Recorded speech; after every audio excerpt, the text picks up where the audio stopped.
Redevelopment का नाम सुनते ही मुंबई के घर वालों के दिमाग में दो चीजें आती हैं। एक उम्मीद और दूसरा है डर। उम्मीद कि उनका पुराना बिल्डिंग नया बनेगा और डर कि कहीं प्रोजेक्ट आधा न अटक जाए।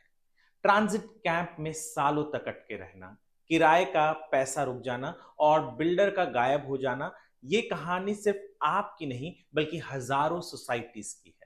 अब महाराष्ट्र सरकार कह रही है कि इसका सलूशन है उनके पास और वो है सेल्फ रीडेवलपमेंट। लेकिन सवाल ये है, क्या ये मॉडल रियलिटी में वर्केबल है या सिर्फ एक और नया वादा?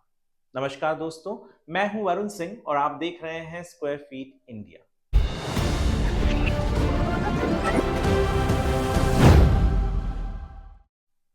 सेल्फ रीडेवलपमेंट का मतलब है कि आपकी हाउसिंग सोसाइटी खुद अपना पुराना बिल्डिंग तोड़कर नया बनाए, बिल्डर के भरोसे के बिना। सरकार ने अब इस मॉडल को सपोर्ट करने के लिए एक नया स्टेट सेल्फ रीडेवलपमेंट सेल बनाने का फैसला किया है। ये सेल एक तरह का सिंगल विंडो सिस्टम होगा जो सोसाइटीज को प्लानिंग, फाइनेंस, अप्रूवल्स और मार्केटिंग सब में मदद करेगा।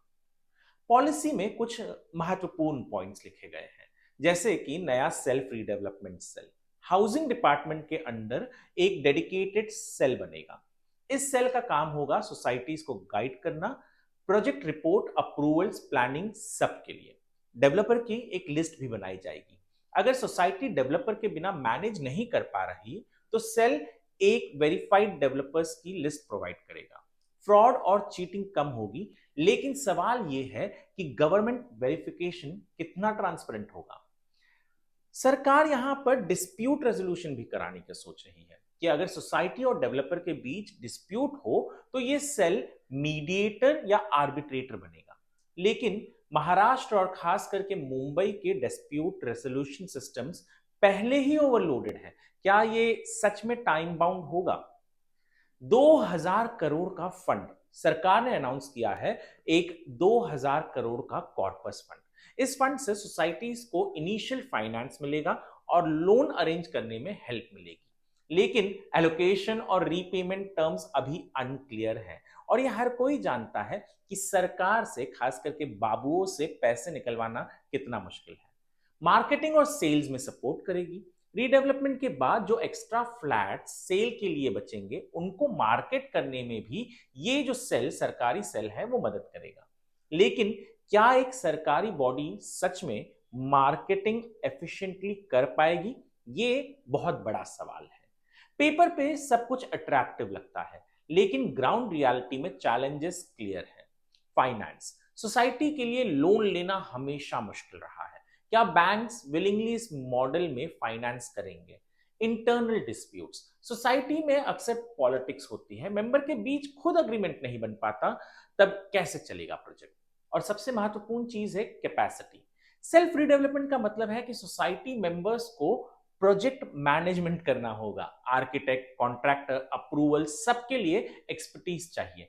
क्या हर सोसाइटी के पास एक कैपेसिटी होगी या फिर कोई ऐसी बॉडी को उनको अपॉइंट करना पड़ेगा जो ये सारी चीजें संभाल सके? और सबसे बड़ा, ब्यूरोक्रेसी का रिस्क। सेल बनाने का मतलब है एक और सरकारी लेयर।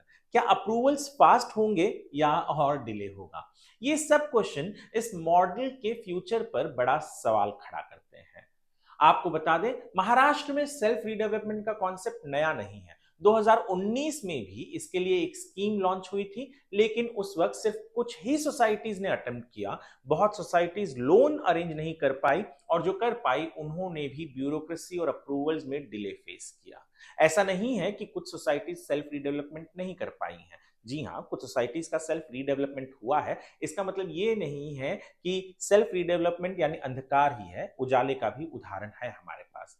तो ग्राउंड एक्सपीरियंस ये कहता है कि आइडिया तो अच्छा है पर एग्जीक्यूशन अभी तक वीक रहा है।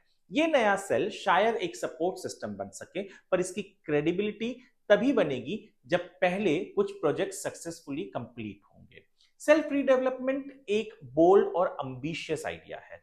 पेपर पे ये लगता है कि सोसाइटीज के हाथ में कंट्रोल आएगा और बिल्डर के मोनोपोली से छुटकारा मिलेगा। लेकिन असली टेस्ट होगा ग्राउंड पर, जब एक आम कोऑपरेटिव सोसाइटी इसको अपनाए। क्या ये मॉडल हाउसिंग क्राइसिस का सलूशन बनेगा या एक और ब्यूरोक्रेटिक जुमला? आपको क्या लगता है? आपकी सोसाइटी सेल्फ रीडेवलपमेंट करेगी या बिल्डर लेड रीडेवलपमेंट ही आपको सेफ ऑप्शन लगता है? हमें कमेंट्स में जरूर बताएं।